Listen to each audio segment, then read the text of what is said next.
Charles I, the only British king to have his head chopped off. He fell out with his parliament.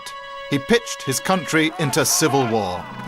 Was he the victim of a bloody coup by power-hungry commoners determined to bring down the monarchy, or was he simply the victim of his own arrogance? What drove Charles was his belief in the divine right of kings, his conviction that he alone, appointed by God, could rule the land. And it was precisely his fervour for absolute monarchy that led his country to become a republic for the first and the only time.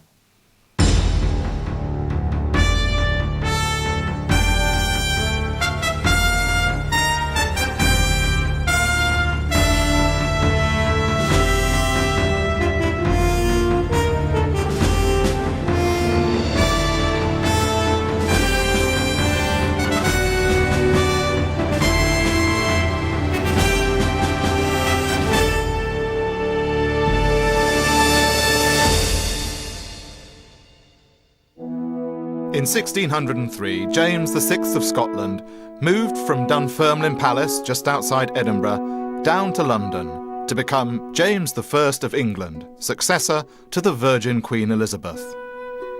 But one member of James's family was left behind, his youngest son, Charles. He was just 3 years old, and he'd been so sickly as an infant that no one expected him to survive. His health was still so fragile, his family didn't dare subject the poor little boy to the arduous journey south. Luckily, that wasn't a problem, not in terms of the succession at least. Charles's elder brother Henry was next in line for the throne. He'd been strong and healthy from birth, and he was being groomed in London to be the model prince, charming, athletic, intelligent.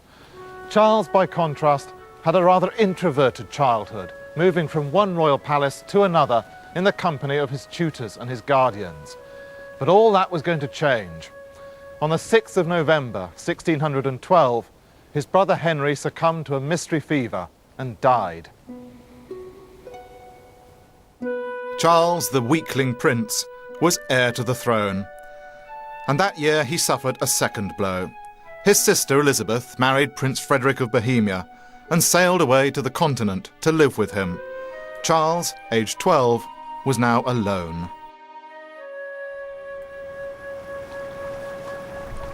The teenage Charles, who came to London, was a painfully shy and solemn young man. He'd blush when strangers spoke to him, and he suffered from a stutter. He was also rather short of stature, never growing to more than 5'4". But the knowledge that he'd be king put iron in his soul. To get rid of his stammer, he used to talk with his mouth full of pebbles. So much for 17th century speech therapy. And in order to boost up his frail physique, he'd go running around here, St. James's Park. James I, Charles's father, was a frivolous character who was happy to leave the business of running the country to his advisors. He taught his son that a king had a divine right to rule, but that was all they agreed on. The serious Charles was embarrassed by his father's fun-loving ways. This basement cellar of Banqueting House in Whitehall was one of the favourite haunts of James I, and it was a bit of a dive. Here the old king would carouse in the company of lightly clad ladies and hard-drinking men. Charles grew more and more disgusted. A young man called George Villiers, the son of a penniless squire, was James's favourite, and rumours abounded of their homosexual love affair. People gossiped that Elizabeth was a king, now James is a queen. James was unabashed. Within 3 years, he'd made Buckingham an earl. But Buckingham was no fool. He took care to ingratiate himself with the young Charles. And when James died in March 1625, he smoothly moved in as the new king's closest advisor. Buckingham went to work. He found Charles a wife, the French Catholic princess Henrietta Maria. Charles was enchanted by her, and soon after he became king, they were married. But the relationship rapidly declined. Henrietta found Charles inhibited and cold. He found her sulky and spoilt. After 6 weeks they parted, only to meet and then quarrel again.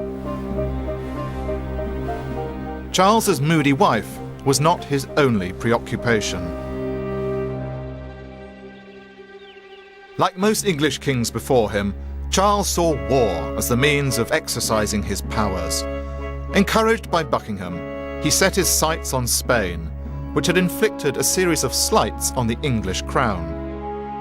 In June 1625, Charles summoned Parliament to raise the money for war, but the Commons, composed of landowners and wealthy merchants, refused him, more from distrust of Buckingham than of the new young king. For Charles, this was a challenge that he had to break. He believed almost fanatically in the divine right of kings, his God-given entitlement to honour and obedience from his subjects. He was convinced that he knew best, and no commoner, not even those in Parliament, had the right to challenge him. When Parliament refused his request for more money, he took it as a personal affront to his status. So he dissolved it. It seemed no big deal. Kings had dissolved Parliament before, and a year later, in 1626, Parliament met again. Among its members was one Sir John Eliot, who loathed Buckingham and called for his impeachment.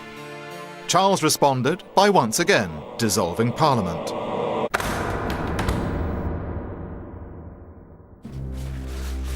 Buckingham's influence was stronger than ever. He now persuaded Charles to go to war in support of French Protestant rebels who were under siege from French Catholics.